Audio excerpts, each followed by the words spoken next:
Yamunatira Vanachari Jaya Radha Madhava Kunja Vihari Jaya Radha Madhava Kunja Vihari. Hare Krishna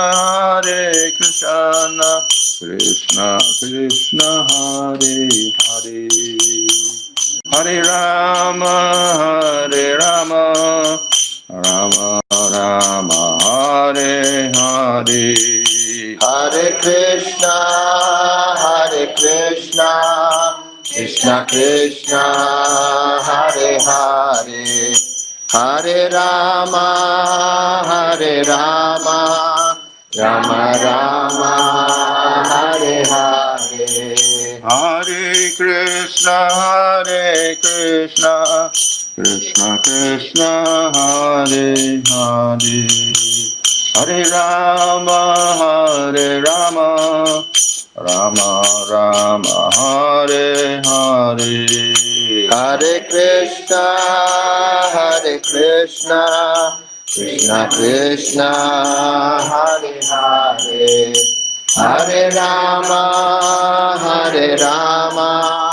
Rama Rama Hare Hare. Hare Krishna Krishna Krishna Hare Hare Hare Rama Rama Rama Hare Hare Hare Krishna Krishna Krishna Hare Hare Hare Rama Rama Rama Hare Hare. Prabhupada Jaya Prabhupada Jaya Prabhupada Jaya Prabhupada Jaya Prabhupada Jaya Prabhupada.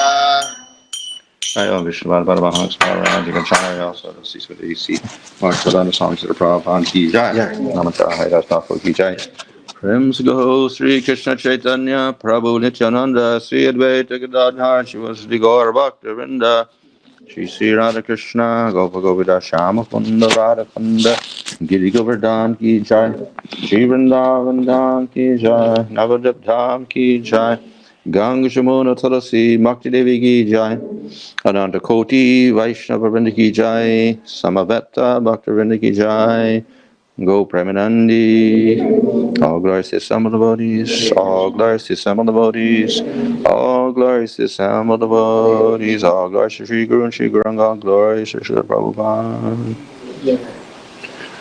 Namo Vishnu Padaya, Krishna Prasthaya Bhutale, Shrimate Bhaktivedanta Swami Niti Namane, Namaste Saraswata Deve Gauravani Pracharane, Nirvashesha Shunyavadi Paschatya Deshatarane, Sri Krishna Chaitanya Prabhu Nityananda, Sri Advaita Gadadhar Shivasari Gaur Bhaktarinda, Hare Krishna, Krishna Krishna, Hare Hare, Hare Rama, Rama Rama, Hare Hare. This is a presentation on Bhagavad-Gita, not the normal type of presentation with some slokas, etc. Rather, it goes by, let's say, a few of the themes of the Bhagavad-Gita. Bhagavad-Gita is a conversation between Krishna and Arjuna. And first, Krishna has to convince Arjuna that he should fight the battle. So then he discusses Jnana Yoga, that you're not the body or the soul, etc. And then he goes on to Karma Yoga and persuades him to do his duty to fight. And then finally he gets into Bhakti Yoga. So there's different themes in Bhagavad Gita, but I've kind of rearranged everything. And I've pointed out, let's say, 5 basic concepts that are presented in order that we can transform our life. So normally people are living But if they had a choice, they would like to improve something. However, it is very difficult to change things. Most people spend their whole life thinking the same way and doing the same things. And even if they change their surroundings or whatever, they still basically have the same habits and think in the same way all their life. This is what we call conditioning. And conditioning is very difficult to change. There was the Pavlov and his dogs experiment in Russia, in which the dogs got conditioned. So when they heard the bell ring, then food appeared, and so they began to salivate because they were thinking of food is nice. And then he would ring the bell without giving the food, and they would salivate anyway. So they got conditioned. The bell means food, like this. And they didn't even think about it. So it became a habit for them. So human beings are also like that. They form habits, and they respond or react to their situations in life in a certain way. We can say it's determined by a previous lifetime, and also by this lifetime. So psychologists sometimes say that most of your character is formed in the first 6 months of your life. How you respond to the world, depending on how your mother treats you, how you're cared for when you're a child. And that will determine how you look at the world the rest of your life. And it's very difficult to change that view once it's stuck in the baby's mind when he's 5 months old. So a lot of people, if they're mistreated when they're children, they have very great difficulty dealing with the world their whole life. And it's very difficult for them to change. So anyway, that's the idea of conditioning. It's very difficult to get out of conditioning. It is difficult, but it's not impossible to change. So we do have to change some. That's the whole idea of Bhagavad-Gita, how to transform your life. So we have some basic steps. As I said, everybody wants to improve. Everybody has a little ambition somewhere or other. Maybe, even the persons in the lowest positions with very little intelligence, they always want a little bit of improvement, something more, etc. So it's naturally there in everybody, but the whole question is how to do it. And of course, we do have psychologists in the modern world and psychiatrists and others who try to get people to change, but it's a very difficult process. It's very difficult for the psychologists to get any improvement in their patients. So we go to Scripture. We can try the experimental method in the modern world, but often it doesn't work. So the other alternative is to go through some ancient authority and try that process. So if we accept the authority of the Vedic knowledge, then we accept it as perfect and we don't question it, and then we simply accept the conclusions. Based on those conclusions, we follow what it says to do, and we see if we can get a result. So, in this way, we can experiment with the Bhagavad-Gita or other spiritual texts, and we can see if we can get a good result by following the process. In the past, people did that, and they got a good result, and therefore they approved of the work.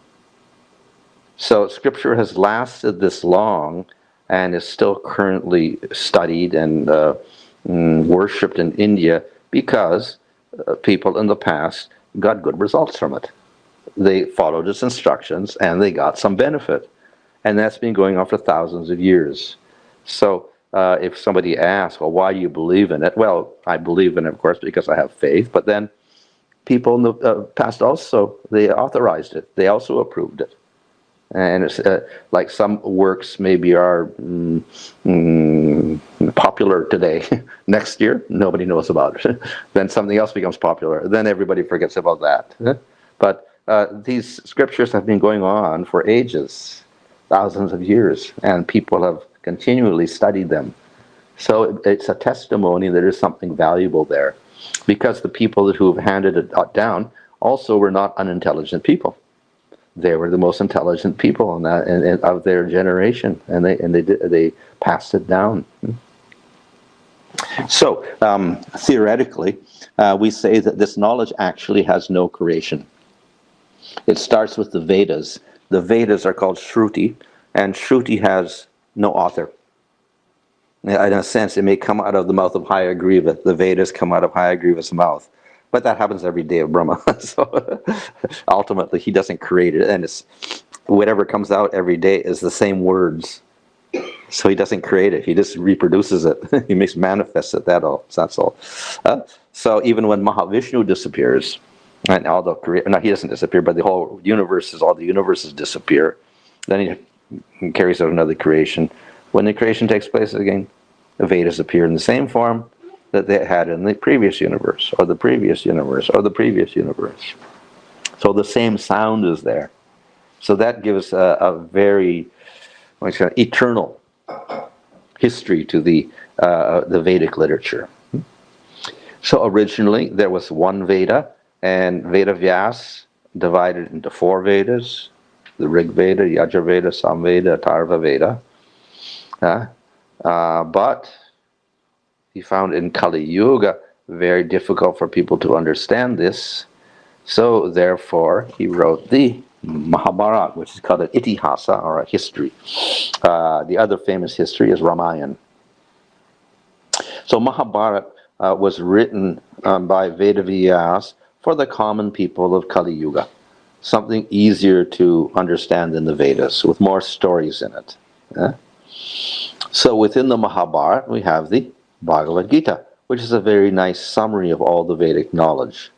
So whatever is in the Vedas is also in Bhagavad-Gita, but expressed in a simpler manner. So this Bhagavad-Gita has been passed down. Of course, Mahabharata is famous, but Bhagavad-Gita in itself has been passed down and studied for generations of people. Everybody has revered this work. So even different, of course, Vaishnavas study this work, but even Shankaracharya has written a commentary on the Bhagavad Gita, and he doesn't believe in Krishna, ultimately. So the Bhagavad Gita is within the Mahabharata, the history of the Kurukshetra War is there, and the conflict between the Pandavas and the Kauravas, Duryodhana, etc. Arjuna is there driving his chariot, or with his chariot. Krishna is the charioteer, and they're about to partake in a big battle. And then Arjuna becomes overcome with despair because he has to kill his own relatives, like Bhishma.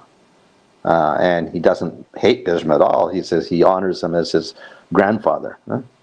So he throws down his bow and arrow, and he gets very confused. And then the Krishna begins to teach him the Bhagavad Gita. So with questions and answers, we get a whole discourse on the meaning of life and how to conduct life. So this is just the genealogy. It was a war, but it's a war between family members. So killing is, of course, a violence, and violence is not comfortable for anybody. But when you have to kill your own family members, then it's much more of a problem. Persons, and if you don't even hate your family members, then it's a big problem. You're on the opposite side, and you have to kill the person, but you don't hate him at all. You have great affection for him. Then it's a very difficult task.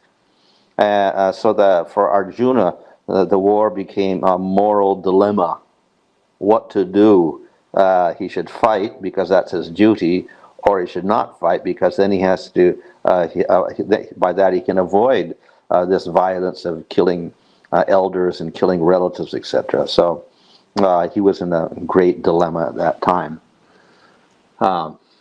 The Kurukshetra War is a historical war. Of course, they've done some archaeological at Kurukshetra and say there was something there, maybe war then like that. So, and scholars have different dates for it and whatever.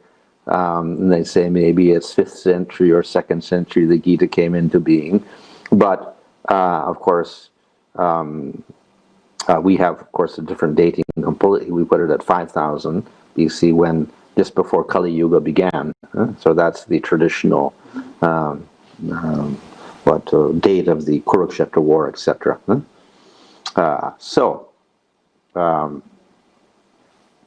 The Bhagavad-Gita can be summarized in this verse from the Gita Mahatmya: Ekam Shastram Devaki Putra Gitam Eko Devo Devaki Putra Eva Karmanyapya Ekam Devaki Putra Seva Mantropyeko Devaki Putra Nama. So there is one scripture, Devaki Putra Gita, which means the Gita spoken by Krishna, the son of Devaki. There is one Lord, Ekadeva, Devaki Putra Eva, Krishna. So one scripture, Bhagavad Gita, one Lord, Krishna. Only Krishna, Krishna Eva. Karma api ekam, only one activity or one duty. Devaki Putra Seva, serve Krishna. There's one mantra, Krishna's name. So it's a very simple summary of everything. The Bhagavad Gita. One scripture, Bhagavad Gita, is one Lord, Krishna alone. There's one action, serving Krishna. There's one mantra, the name of Krishna. So a very good summary. But we'll enlarge on this a little bit. So, as I said, setting is Kurukshetra. So we have a spiritual discourse taking place in the midst of a war, which sounds very peculiar. Why a war becomes a setting for a philosophical or theological discourse. But we can see that it has a purpose, the conflict. This was a huge conflict in which millions of soldiers were involved and millions of people ultimately got killed. There was, of course, a conflict between Dharma and Adharma. But in our normal life also, we will also get conflict. And it's always uncomfortable. So it may be personal conflicts. It could be between in work or whatever. It can be between family members, or it can be between families or whatever. And we get all these conflicts, and it becomes a very uncomfortable situation that you don't want. Very, very difficult. And it's not new, it's not ancient, it's always taking place. So if you, at any time you turn on the news and television, or you open the newspaper, you'll find there's conflict somewhere in the world. There is some, tension going on, hatred between people going on. So it's a common phenomenon within this world, in spite of the fact that it's very uncomfortable for everybody. So a conflict is therefore not surprising. It comes into the Bhagavad-Gita also. So the conflicts are uncomfortable, but they also provide opportunities, because then we understand that life is not so comfortable. And so we begin to question, what am I supposed to do? What do I learn from this? How am I to develop? So it provides opportunities for questioning and ultimately to transform our consciousness in our life. So we may not like these conflicts, but they do have that benefit of having us question things. Oops. So it may be a conflict of values. Basically, that's what it is. People have different ways of thinking about things. And consequently, they have problems. It may be personal, maybe family, maybe country, maybe religious.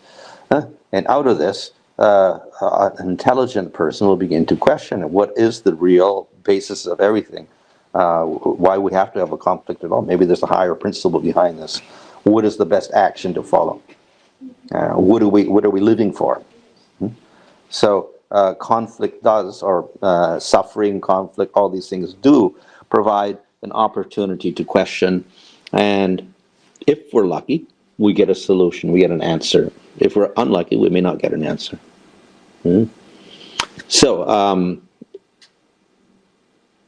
if we are fortunate to go to the scriptures like Bhagavad-Gita, then we got a solution ready-made for us.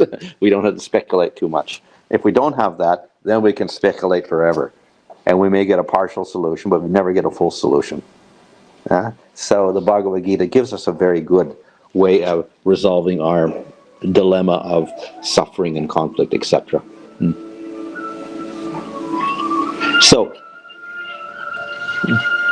the solution involves a transformation of our consciousness, a transformation of our perspective on life. We have to keep changing how we see the whole world and see ourselves. So this is what we call a paradigm shift. We have to take ourselves out of this habit that we're in and see everything from a whole different point of view.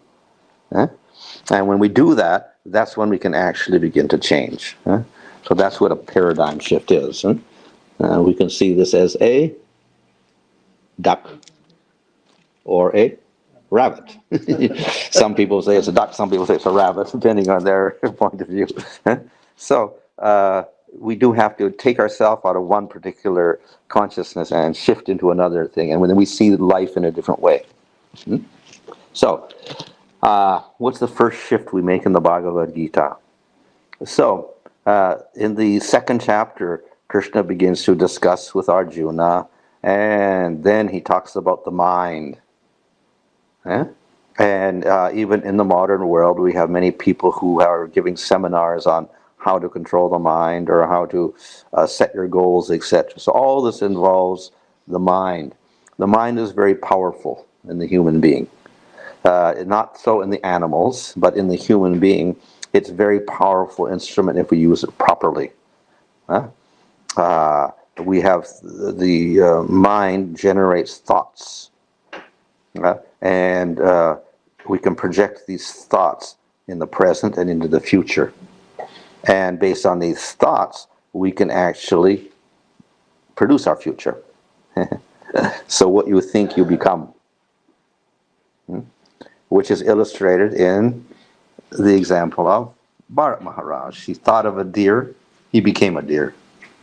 So the thought produced the body. So whatever you think of, you become that. So that's a very basic principle. Therefore, Krishna tells Arjuna, one must deliver himself with the help of his mind, not degrade himself. The mind is the friend of the conditioned soul and his enemy as well. So if we don't set the goal properly, set a proper goal, and we don't concentrate on it, then we're in a problem. If we set the wrong goal, or we don't set any goal, of course, we can maybe set the wrong goal in terms of doing something very sinful and adharmic. Then the mind becomes the enemy. So in any case, whether you control the mind or if you have to control it for the right purpose. If you don't control the mind, then it goes haphazardly here and there. So then it becomes your enemy. So, very basic principle. Unfortunately, for most people, it's very difficult to control the mind. As a strong wind sweeps away a boat on the water, even one of the roaming senses on which the mind focuses can carry away a man's intelligence. So it is very difficult in the world to focus properly. In the modern world, it becomes worse because science and psychology and whatever have understood certain principles about how to attract your mind. So therefore, commercially, companies will try to attract your mind based on psychological principles. So even beyond your willpower, you get distracted by commercials and ads and whatever in the material world. So you'll buy their product or whatever, or you get convinced that this is very good. So we can very easily get completely distracted in the modern world by the advertising world, etc., and the publicity that takes place here. Very, very difficult for us to get control. Okay. So the principle is that the thoughts produce the goal. How they do that? Because the thoughts will produce actions, and the actions will give you results. So if we don't control those thoughts, then we don't control our actions, and we can't control the results. Simple as that.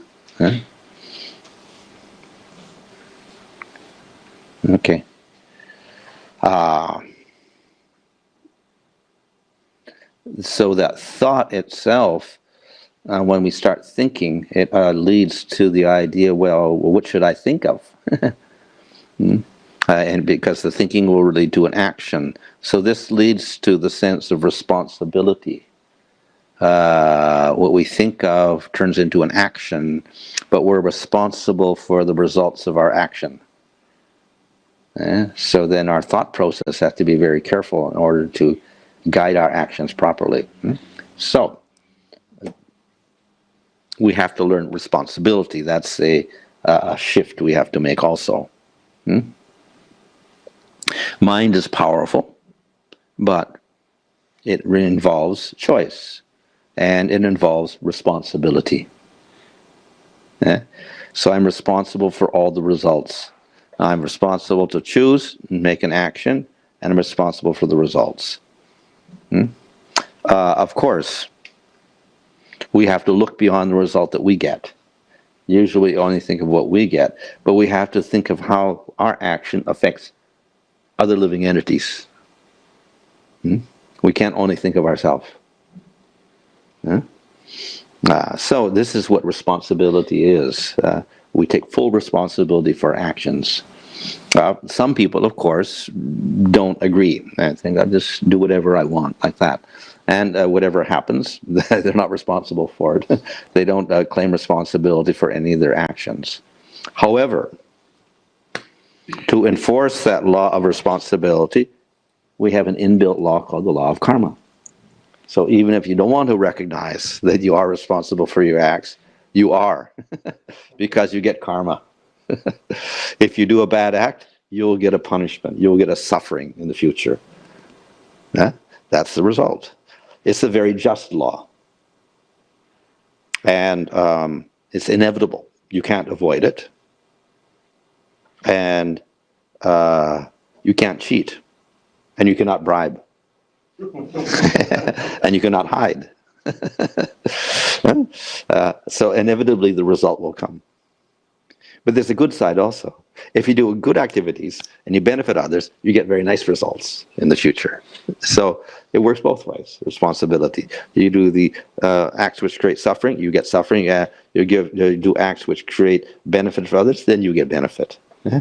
So it's a very, very simple law. It's invisible to announce it and enforce it in this life, but it continues to affect you life after life. It's a visible law. So some cultures called adrsha, the unseen that results for you. This is to enforce the idea of responsibility. So whatever action we do, it comes back on ourselves. And there's no escape from it. So this we can't escape, so therefore we have to learn how to become responsible. That's the whole purpose of that law of karma. So we had, the mind is powerful, and then it makes us do action, but we have to get responsible. So therefore the law of karma is there to make us responsible for our choices as a human being. So the mind, of course, can choose the actions and should be responsible. The mind is also there to set a goal for us. As I said, by concentrating on a goal, you can achieve it in this world. So that is a function of the mind also. And we do have to set goals. Of course, we can say what goal, that's what's very important. The other is, if we're going to set a goal, we also have to concentrate on the goal. Not just set a goal and then leave it and hope it's going to happen. We have to keep concentrating on that goal. But we have to choose the proper goal also. And all this is in the mind again. So the mind is very powerful to help us choose goals and achieve goals. So, as I said, we do have to choose the proper goal, because if we choose the wrong goal and we get something, and then it becomes useless for us. So we choose properly. Now, because of our position in this body in the material world, we generally have many goals, which is also a little bit of a problem. We get too many goals. So it's difficult to concentrate on everything. We have to very systematically concentrate a little on the financial, a little bit on the business, a little bit on the friends, a little bit on the physical body, a little bit on the recreation, a little bit on, so many different things we want in our life. So we get a little bit distracted by that. Now, these goals mentioned here are the common goals that everybody has a little bit of. So it's nothing original. Some people, of course, because they can concentrate more on these goals, they get better results. Other people cannot concentrate, they get lesser results. In any case,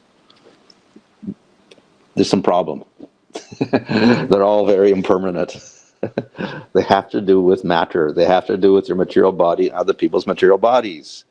The family, the society, the friends, the money, success. It's all temporary. So ultimately, when you die, you have to leave it. Then it becomes very painful. When we die, everything we accomplished is gone, separate from us. It's got no more meaning for us at all. It's no longer ours. So this means that we do have to set another type of goal. So Prabhupada says in the introduction of Bhagavad-Gita that even the plants and animals are asking questions. But the human being can ask higher questions like, where am I going? What am I doing? What's my goal in life? What happens after death? What's a permanent goal? That's what the human being can ask and should get an answer to, but that's what most people don't do. So they're not using their mind and their intelligence properly. Yeah, so definitely we don't like impermanence. We would like everything to be eternal. We would like to have eternal happiness. But we see that it is not possible. So Krishna says, Dukkalayam, that the whole world's a place of suffering. It is asasvatam, temporary. We cannot avoid that. So we're trying to get our happiness here, but it's always impermanent. So that's the big problem ultimately, that we have to ask, where are we going to be happy eternally? So we have to try for that goal, set that as our goal. But it's very difficult for people to do that also because they don't know about eternal happiness and how to get it. So Bhagavad-Gita, therefore, gives a big shift. Actually, this is in the very beginning of Bhagavad-Gita. That you don't look for your happiness in terms of this body at all. And all these things here that we mentioned. It's got nothing to do with that. Your real happiness is not there. It's beyond the body. We're not the body at all. We are the soul. Eternal soul. And the body dies, but the soul does not die. So this is a big shift that we have to make. And again, it's very difficult for people to do that because they're stuck in their body and they think they're their body and they're distracted by things in this world. But if we're looking for something eternal, then we have to make this shift and understand the soul is important, not the body.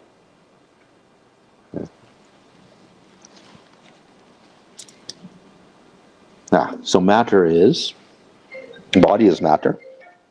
And it's unconscious in itself, it's lifeless, it's temporary, decays. We lose things in this world. We get sick, we get old, etc. So this has to do with the body. It's not a place of happiness. The Atma within the body is different. It is conscious, it knows things, performs actions, experiences joy, it's eternal, it's without change or death, beyond time and space. So it's completely different from the body. If we can free the Atma from the body, then we can get some sort of sense of eternal happiness. And that becomes the goal, spiritual goal, the initial spiritual goal for the Jeeva. Separate the Atma from the material body. If we do so, And then we're free of fear of death. We don't have to fear for what happens in the future because we're eternal. We're not attached to all the material acquisitions and everything. We're free from desire and hatred and all these conflicts that arise. We don't have to think of friends and enemies anymore. So, in other words, we get peace and satisfaction. Yeah?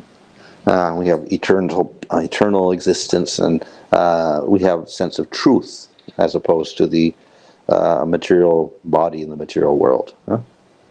So this fourth change means we're going beyond material to the spiritual level, Atma level. For some people, that's the end. When they get that far, they think that's the goal. But Bhagavad-Gita doesn't end there. It gives us the next goal in the spiritual world, Supreme Lord. So not only I'm Atma, but there's a Supreme Lord there also to help us. Huh? So in other words, it's not just Atma and that's it. We're not alone. We have the Supreme Lord who's the friend and the guide for us also.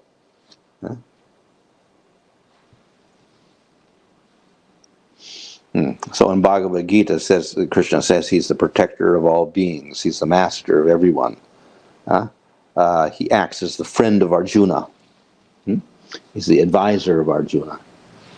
So the Supreme Lord is there to help us and advise us and take care of us in all situations. So we're not alone in our struggle to get out of the material body and get to eternal life. We have the assistance of Supreme Lord, Krishna.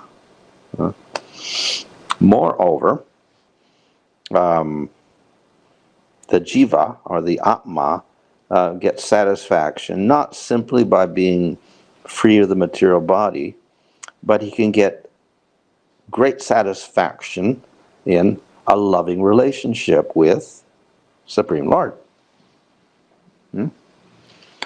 So Krishna is the perfect object of love. And when we get that relationship of love, we get the highest bliss. So that's why we practice Bhakti Yoga. Bhakti Yoga means establishing a relationship between Atma and Krishna. It's a relationship of love. And when it's perfect, we call that prema. And when you have prema, then you get bliss.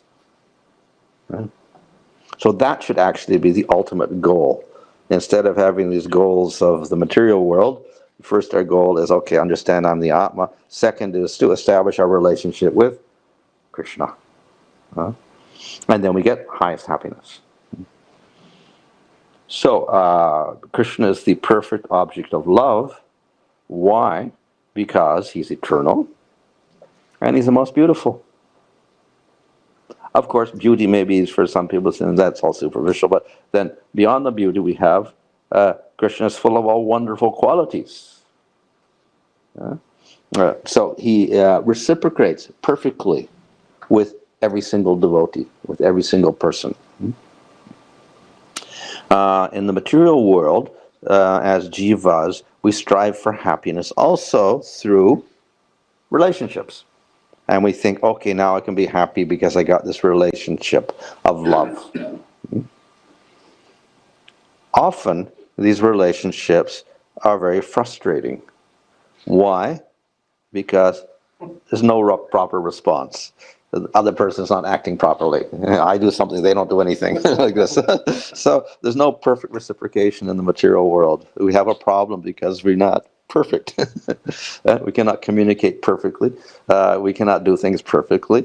We can't respond properly because we got thinking of ourselves. So, but with Krishna, it's the opposite. Perfect reciprocation for all the jivas. He knows everything, and he is able to respond properly to everything. He's compassionate to everyone. So this creates a perfect relationship of love, which is eternal. And it's not just one person. There's countless persons. And Krishna is able to reciprocate with everybody. So everybody is satisfied in the spiritual realm. So we have not just a perfect individual, we have a perfect community of people acting together. For instance, in the Ras Leela, there were 3 billion gopis. And Krishna was satisfying each gopi. He expanded himself into 3 billion forms, and he was with each person, each gopi, and everybody was satisfied. So there's complete satisfaction in the spiritual world because the relationship is perfect. Yeah, so this is the highest goal, ultimately establish the relationship between Krishna and the Jiva. What is a relationship? It's an exchange of love, a mutual relationship of exchange. We call that bhakti or prema. So that ultimately gives rise to the highest bliss. So therefore the real goal of the Jiva is to get that eternal happiness in relationship with the Lord.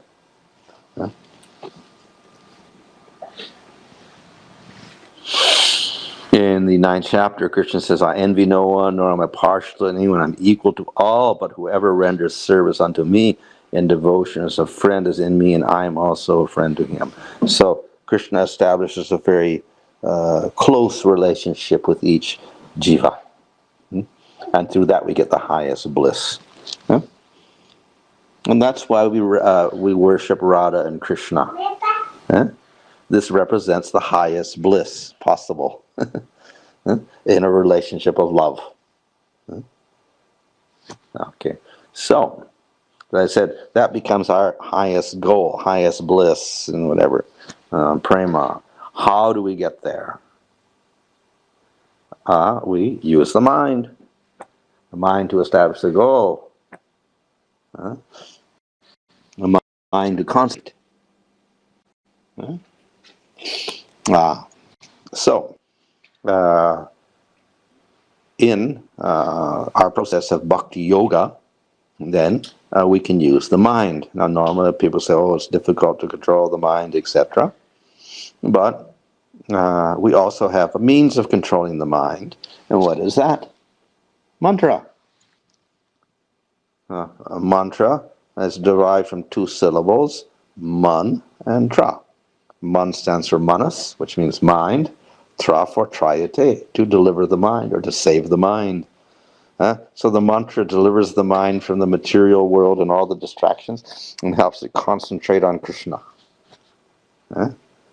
So it is, moreover, it uses sound, but the sound is not material sound, it is spiritual sound. And therefore it's very powerful. And it's not different from Krishna himself. So we use the mantra to concentrate on Krishna. There are many mantras, but the most powerful mantras are the names of Krishna. And therefore Lord Chaitanya taught us Hare Krishna mantra, names of Krishna. So we have Hare Krishna, Krishna Krishna, Hare Hare, Hare Rama, Rama Rama, Hare Hare. So this is by just concentrating on the name of Krishna, we attain Krishna and prema and the highest bliss. Concentrating the mind. So at the beginning, I mentioned this thing. One scripture, Bhagavad-Gita, there's one Lord Sri Krishna, there's one action serving Krishna, there's one mantra, the name of Krishna. So finally, the essence of the Bhagavad-Gita is chant Hare Krishna. And you get the highest bliss. Okay. Any question?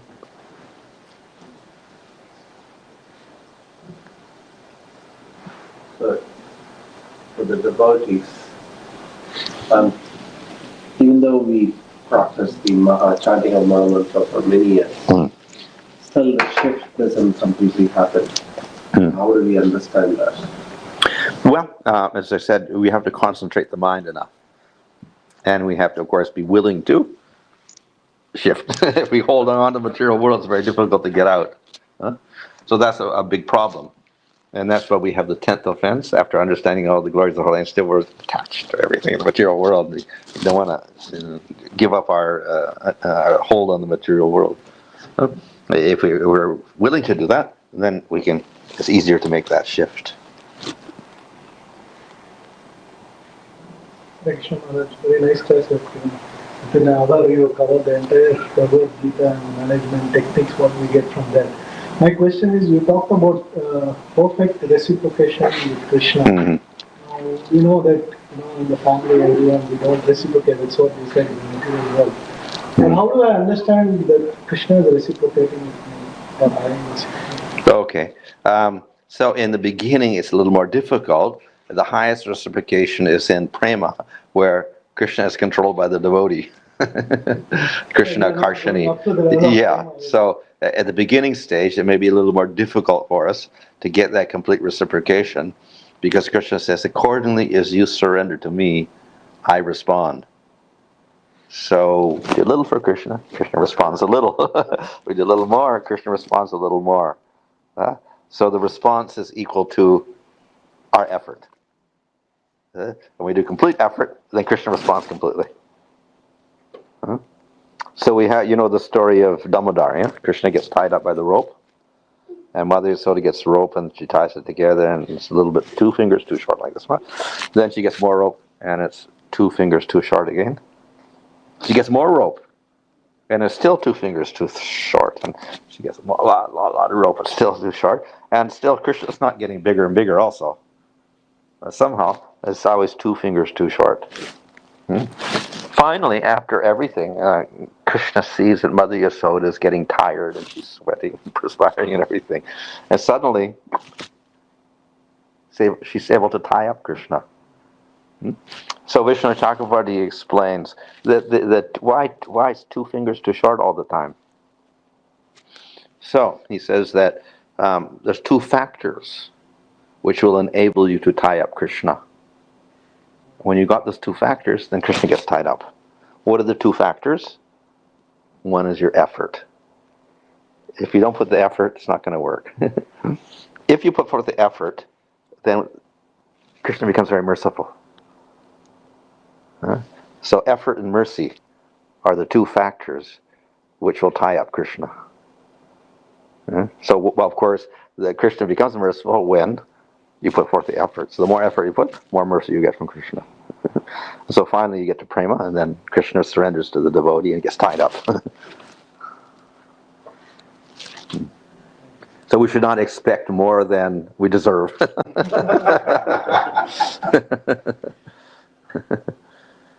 But still, that he does respond at all, that's good. Even if we get a little, then he responds a little bit. But of course, we also have the other thing. Even if we do a little, Krishna does much more for us.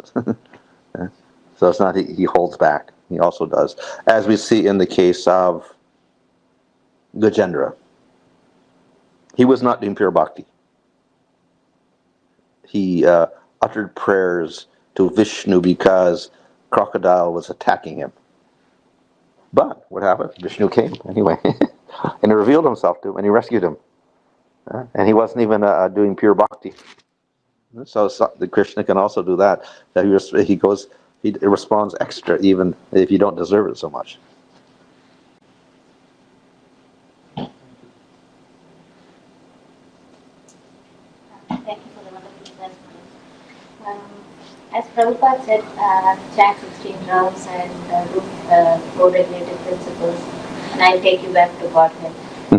That sometimes it looks very simple. Yes, we are doing 16 rounds and following co-regulative principles. But once we go deeper into the knowledge, we find that there is much more, like, from faith to Shraddha to Prema level, there is so much we have to climb. Yeah. And sometimes that becomes demotivating, like, oh, I cannot do that, Some kind of fear comes in the mind, whether I can achieve that or not. Okay. So how to overcome? Well, the process is perfect, but we are imperfect, so it takes a little bit of time. You could accomplish it in one lifetime, but if you can't do it, you can go to the next lifetime. If you don't do that, you can go to the next lifetime. So in any case, whatever effort we put into it, we continue from that point in the next lifetime, next time. And so then that way, we keep progressing, and eventually we get the goal. So according to the effort, we may go faster, and if we do put less effort, we may go slower. In any case, we can keep advancing and advancing and advancing. So certainly in the end, we do get the goal. So it's always certain, provided we don't commit aparads. Then we get steady progress. And Krishna, as I say, is always there to help in all cases. If we do other processes like karma and jnana and yoga, the Lord does not help. You have to do everything yourself. But as I said here, in chapter 9, Krishna says, I am in my devotee. So he helps the devotee. He's personally helping the devotees. He's not helping the other people doing other processes.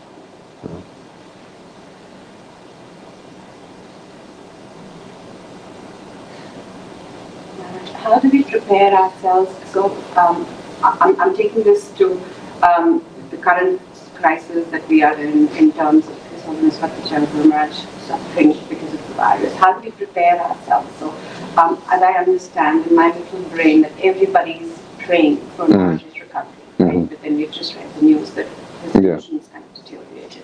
How do we prepare ourselves for something like such a big crisis, when that relationship is there and when the anxiety comes, the fear comes?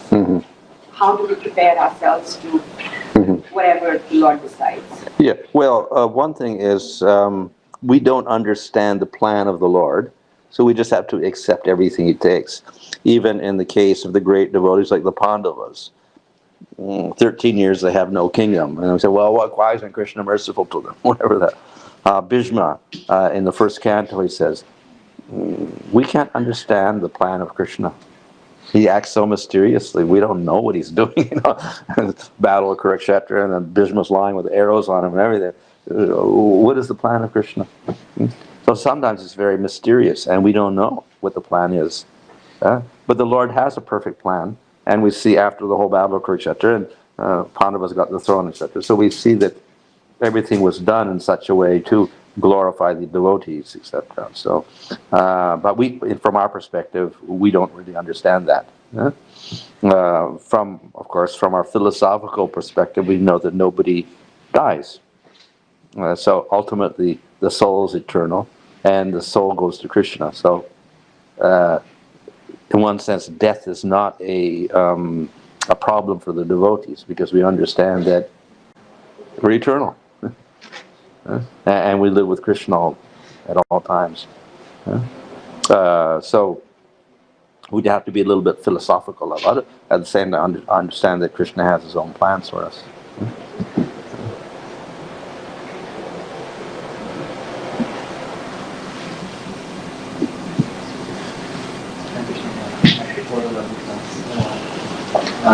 Just wondering, what is the biggest obstacle on the path of bhakti that progressing on the path of bhakti? It may be difficult different for different persons, but the dangerous part is aparad, because that can impede or destroy the bhakti. Generally, bhakti just keeps going on, but if we commit aparads, this will slow it down and sometimes destroy it even. So, particularly Vaishnava aparads. So, we have to be careful of the aparads, particularly.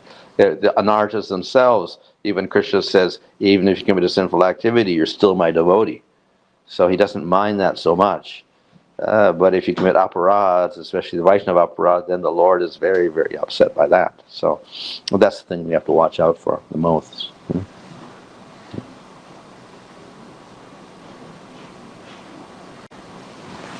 I have a question. Being in a family life, even though wife and husband, each one of us have their own expectations. So it's a bit hard to, meet the other person's expectation.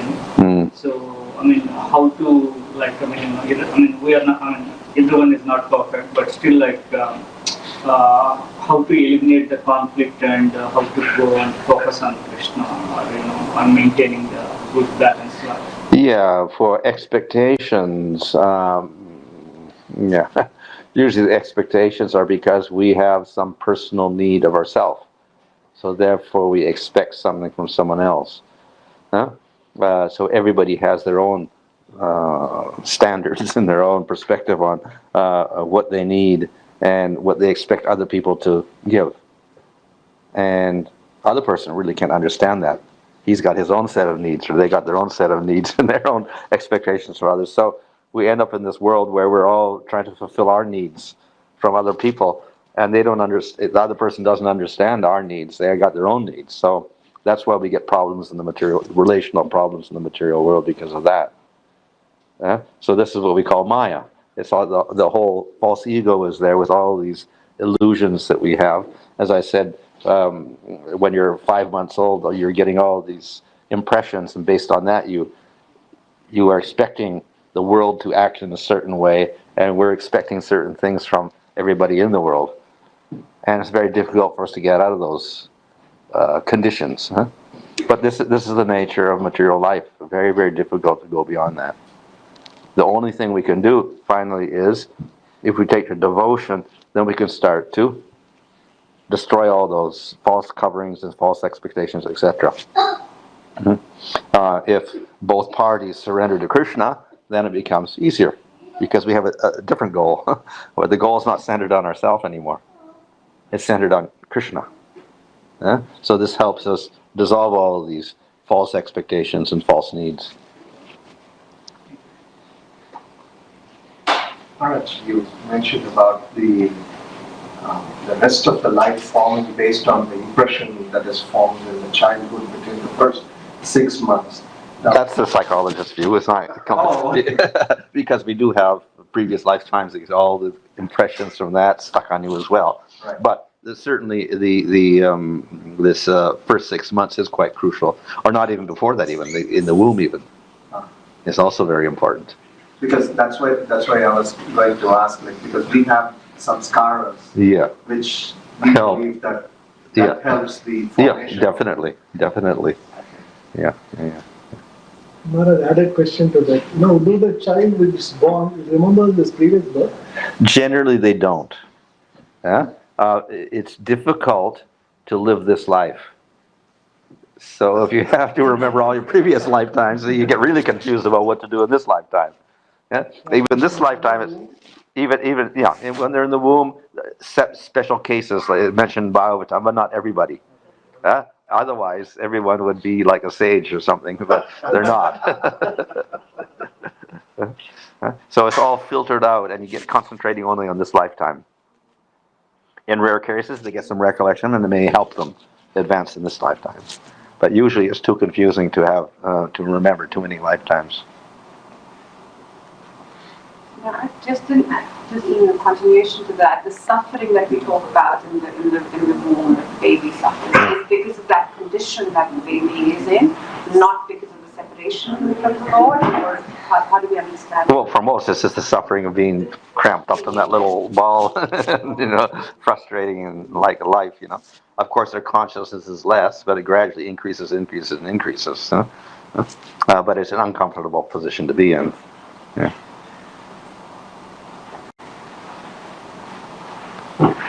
Of course, we have an opposite case of Sukadev. He found it better inside than outside. Because he understood he was a sage, so when the material world's useless, I don't want to look at it. So I better stay inside the womb and just keep to myself. He was Atma Ram.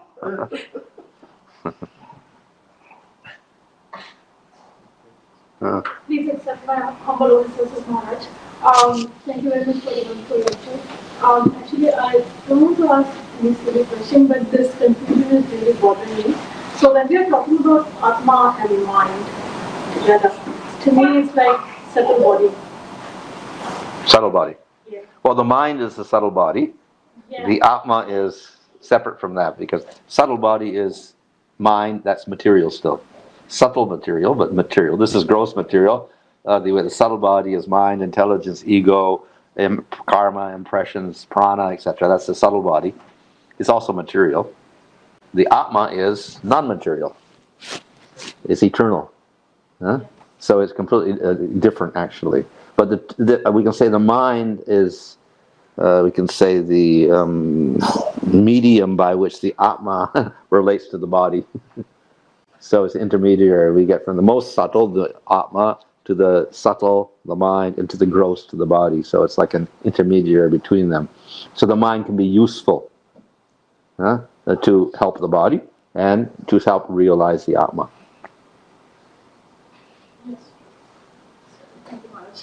Thank you so much. So the presentation you talked about how Atma feels the joy. Mm-hmm. So, is the material happiness as well felt by the Atma, or is it completely on the mind platform? Well, it's an experiencer. So whatever we experience in the material world is ultimately the experience of the Atma. It's only secondarily it uses the mind and whatever for memory and all this, but ultimately the experiencer is the Jeeva. So he experiences the pains and pleasure of this world. Of course, ultimately it's not real because it's due to identity with the material body that he's experiencing the happiness and pain of the body. Because the Atma cannot get any pain because it can't be cut, it can't be dried, it cannot be, doesn't get old, nothing happens to it. But because the Atma identifies with the material body through ahankara, that we feel pain. We feel the pain to the body, the cut to the body, we feel the age to the body, we feel the disease of the body. So that's all due to ahankara. But nevertheless, the jiva is getting this experience. And the reverse scenario also true. If when the Atma is in the completely prema state, will the body also feel the happiness? Oh, well, yeah. Secondarily, that's explained in the Nectar Devotion that ultimately it's the bliss of the Atma, and secondarily is expressed through the mind and the body. Yeah. And it may look like the mind is happy, but actually it's the Atma that's happy, but it's expressed in this state through the material mind, etc. However, if we get out of the material body completely and we're in the spiritual world, then it's all spirit. It's a spiritual mind, spiritual body, whatever, it's all one. But in the material world, then we have the material mind, etc.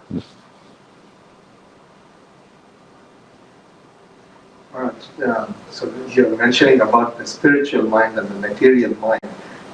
Aren't they in conflict with each other and then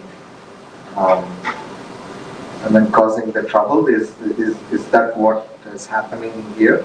But in the stage of prema, how does the material, is it subdued? The material mind is completely subdued and then the spiritual mind takes over? Or? Well, we can say that in prema, the material body and the material mind simply are the servant of the Atma at that stage. So let's say all the material qualities get spiritualized at that stage. And they're just like used by the Atma in its prema.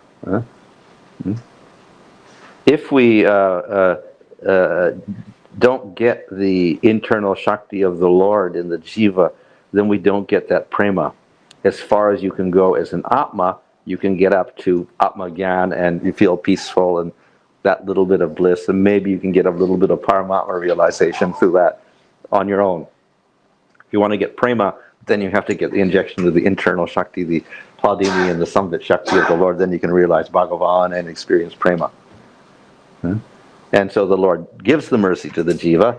He endows the Jiva with the Hladini and Samvit Shakti so he can experience that bliss of prema. Hare Krishna Mandir. We are doing every day, we are doing 4 o'clock, 16 rounds. But quantity we are doing, but quality it's very, very poor. How to improve that quality? Well, one way is to follow the instructions of Lord Chaitanya, the 3rd verse of the Shastastika. So we think of ourselves as more humble than the blade of grass, more tolerant than the tree, and give respect to all others. So we have that humble attitude and we understand we're the servant of Krishna when we chant, then this will help us realize our relationship with Krishna with a devotional attitude. So this makes the chanting more tasty.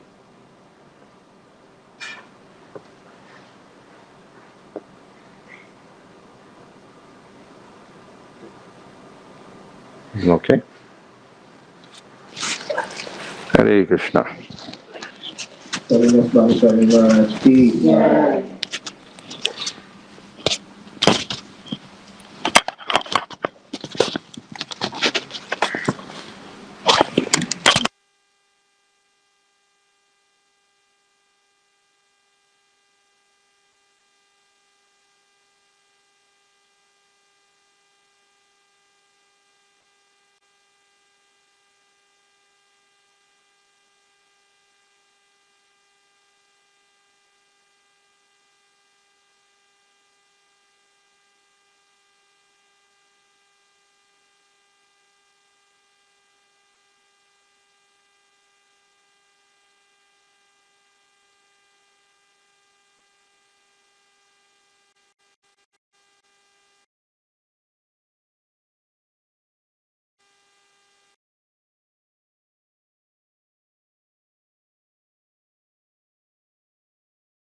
personality of Godhead himself. So if you read 5.5, 5th canto, 5th chapter, you see the instructions of Rishabh to each one of his sons, 100 sons. So Rishabh had 100 sons. His eldest son is Bharat Maharaj.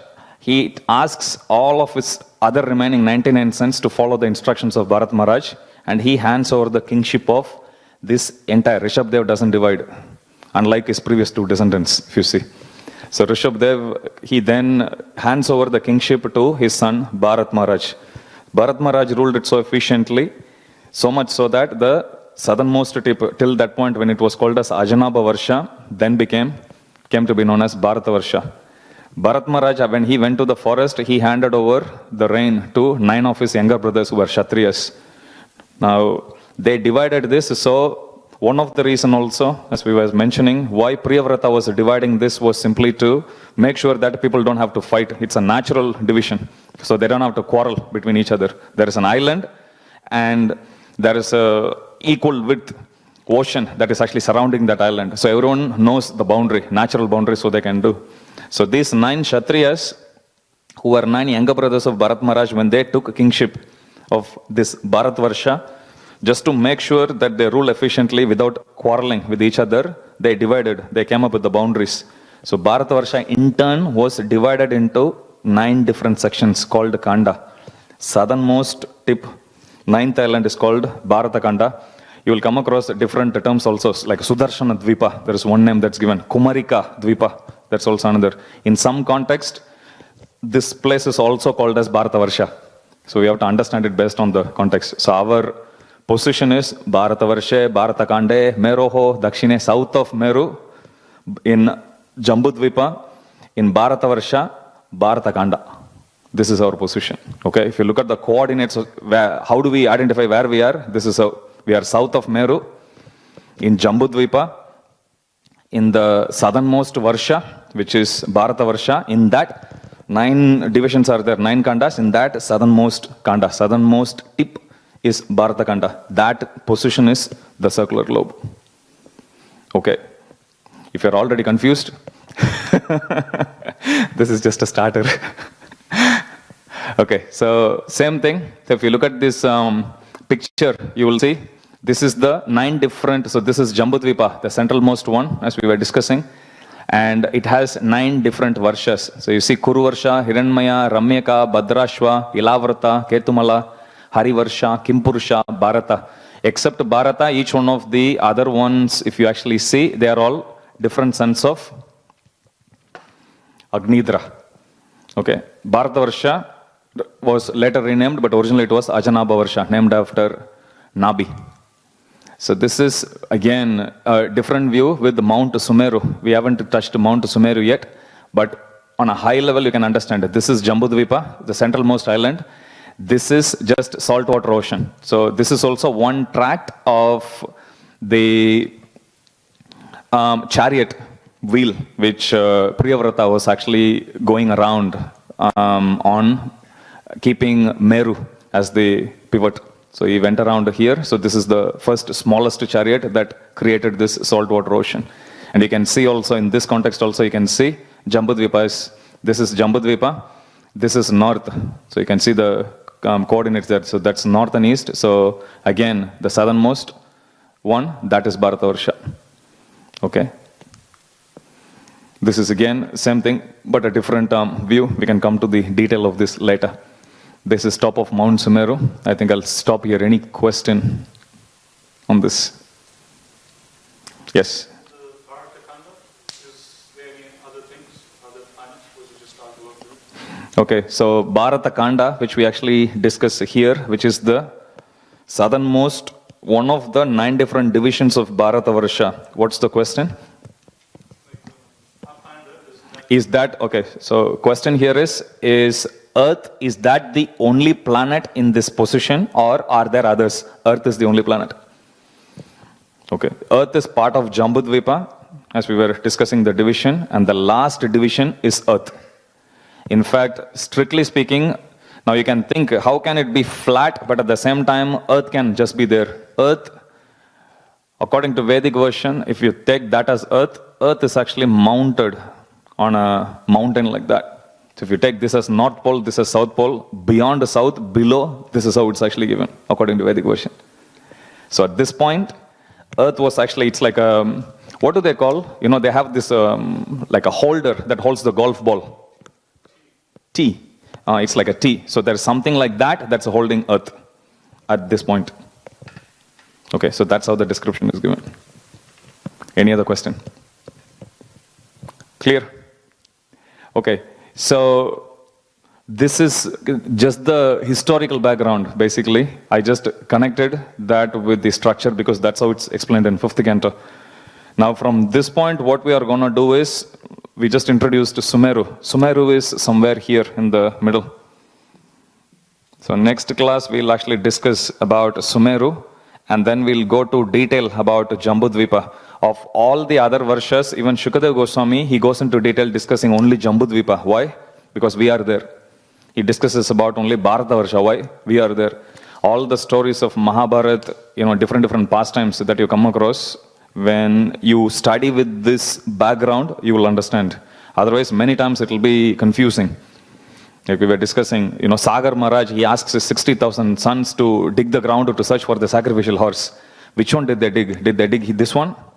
Or this one? Or this one? Which one? Okay, or if you see, let us say, Vamanadev, he placed his third step on top of Bali Maharaj, and then he pushed him down to Sutala. Now, if that had happened on this earth, if he pushes him down, where will he come out on the other side? China or South America or something? Where? So, each one of those confusions will get resolved if we understand these basics. We'll come to that later, but this is the understanding that's actually given by, I forgot to mention, I also recently came across Bhagavata cosmology by Bhaktivedanta Vidyapith.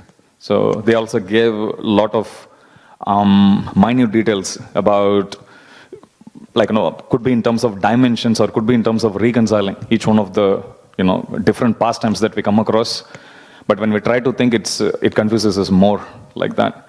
But the scriptures actually give detailed answers to all those confusions which we come across normally. If we think earth, which is the earth? Is it this one or below?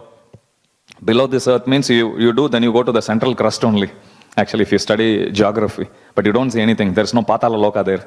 So which earth are we talking about? Pathology is below this.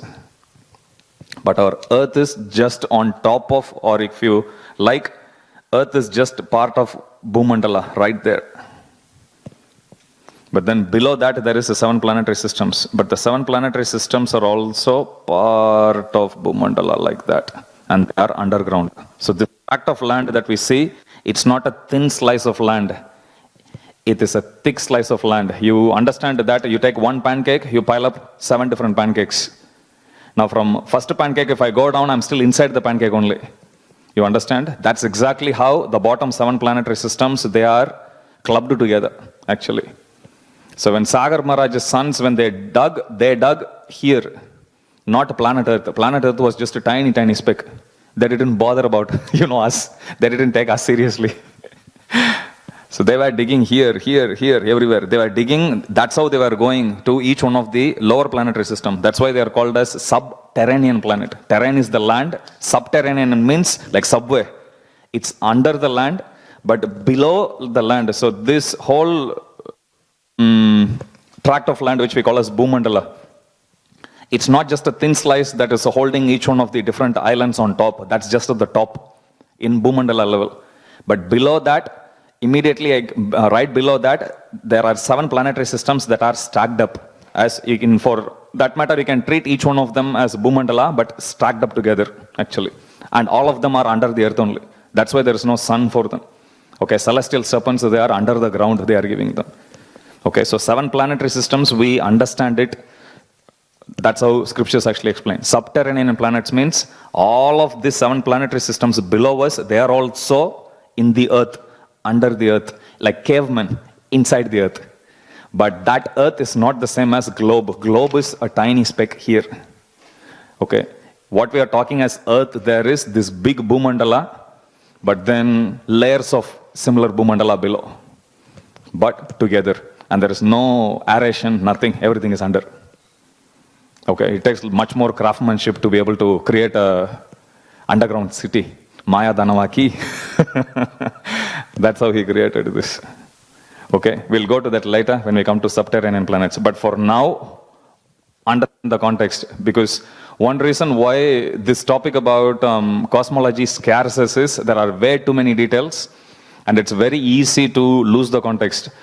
You don't need to remember the numbers, but at least we need to know what is Bharatavarsa. If somebody comes and asks you what is Bharatavarsa, you shouldn't say India. Okay, India is just one tiny country in this globe which is already tiny speck. Okay, Bharatavarsa is Bhumandala, Jambudvipa, Bharatavarsa, Bharatakanda. Okay, so if you see Sankalpa Mantra before we do Yagya or any Samskar, you will see actually.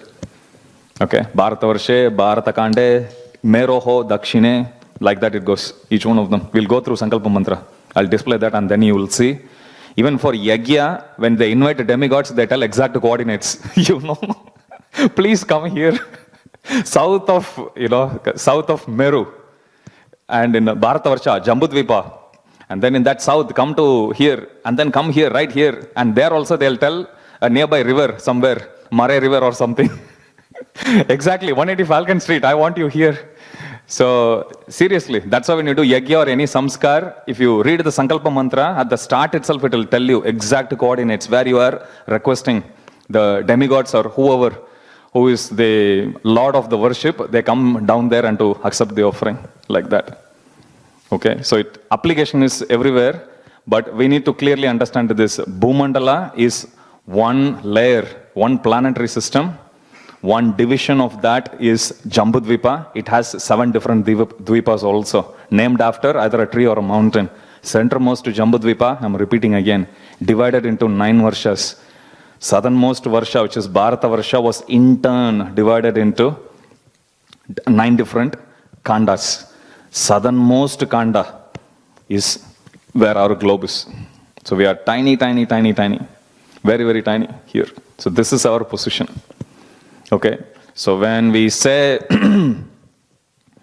Vamanadev, he placed his lotus feet on the head of Bali Maharaj and pushed him. He pushed him here, not here. It might have started there. It's given on the banks of Narmada, but from there he pushed him here, Atala, Vitala, Sutala, all the way there. Not inside the earth. Earth is like right there. He pushed him down in one of the stack. Understand? Likewise, Patala Loka, you will find serpents are there. They are right there. And this whole thing, they are Adisesha. When we say, that's where Adisesha is. And Adisesha in turn is supported by Vayu Kurma. That's a Kurma Deva. Garbhodakshaya Vishnu is somewhere there. Okay, and the 8 directional elephants, they are also balancing, standing on top of Kurma. Kurma is supporting all of them, and they are balancing them like that. And you will find the elephants above also. Okay, so that's the detail. But many times we get mixed up. We confuse this elephant to that elephant, this Kurma to our Kurma. So different confusions come. Even same way of the hellish planets is right below the 14 planetary system there. That is where Yamaraj lives. That's where Samyamani is. But Samyamani, there is another Samyamani on top of here also. This is his heavenly resort for Yamaraj. This is his workplace. And both are called Samyamani. One that is in the hellish planets, one of the 28 hellish planets below the Patala Loka, that is also his Samyamani Puri. The one above Sumeru, there is another Samyamani there. So whenever he goes for a break, he goes there. Whenever he comes for office, he comes here. Okay, so there are some ambiguities, but then we get confused when we don't know. Like Earth, we take it we always think Earth means it's our planet. But in Vedic cosmology, Earth means entire Buloka. Entire Bhumandala, that is Earth. In that, our position is so tiny. That's where we are. And the ocean that we are saying that is surrounding Jambudvipa has got nothing to do with the oceans that we have in our globe. Okay, we should not confuse that. Okay, when it's new, it can be confusing if it's not already. But slowly, as I said, repetition is the mother of learning. When we come to this again and again and again, slowly, then We'll familiarize ourselves. That's why initially I thought I'll finish this in one session. Then I realized it won't be useful even for me if I speak so fast. So I just stretched it. We'll see how many hour sessions. You have a question? Yeah. Mother Earth Prithvi means this entire Mumandala. That's Prithvi. Okay, it's not just this mother, this one. So question here is, when we say Mother Earth, which one are we talking? Just this one, planet Earth, or is this the whole Bhumandala? Whole Bhumandala is Prithvi. That is Mother Earth. First ruler of Bharata Kanda. There is no specific description that's given. It lists, Bhagavatam lists the name of 9 different brothers of Bharata, but it doesn't tell who exactly ruled it. Maybe there are so many other references. If you read the book Bhagavata Cosmology, it will tell you. Or even Dhanavir Maharaj, he also wrote a book called Purani Cosmology, giving references from different scriptures, different Puranas. So you may find some references there. Okay, we'll finish there. You have a question, bro? I expected that. Varahadev, which earth did he lift? Did he lift this circular globe, or did he lift the whole Bhumandala? Varahadev lifted Bhumandala. This entire. That's what Varahadev lifted. I expected that. Thank you. Okay, we'll stop there. Enough for you to take it home, think about it, come back with more questions. I'll give time for questions. Devotees in Mayapur TV, Facebook, YouTube, if you have questions, feel free to email me. My email is ganasham@iskon.com.au. I'll try to answer them in the following weeks, or I'll try to cover it as part of the presentation. I'll do one or the other. But take this, get confused, come back with more questions. Okay? We'll finish there. Just a quick announcement. Next Tuesday, on 23rd of June, we are celebrating Ratha Yatra in the temple room. So those of you who would like to register for having Mahaprasad delivered in your home, there is still time. We already had, I lost the count, 600, 700 devotees registered already.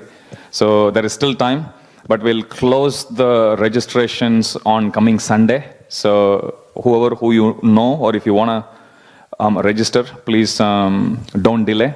The address for that is https://iskon.com.au/Mahaprasad. So Ratha Yatra is on 23rd of June. We'll see you again next week on Wednesday.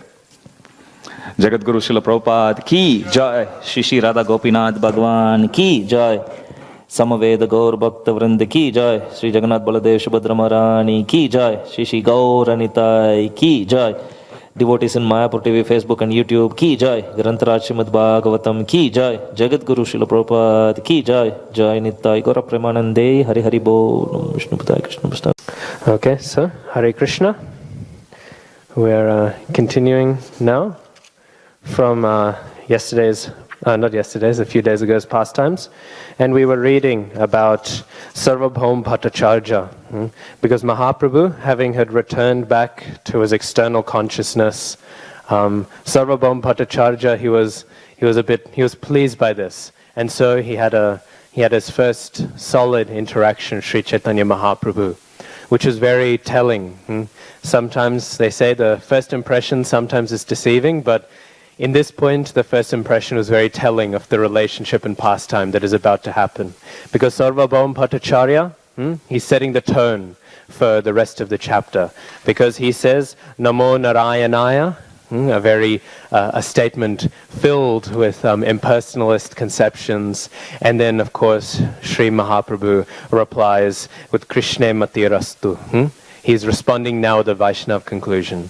This back and forth, Sarvabhaum Bhattacharya presenting some bogus philosophy, obviously in terms of pastimes. Sarvabhaum Bhattacharya is a Nitya Siddha, perfected devotee, but in terms of the pastimes, he is saying these things.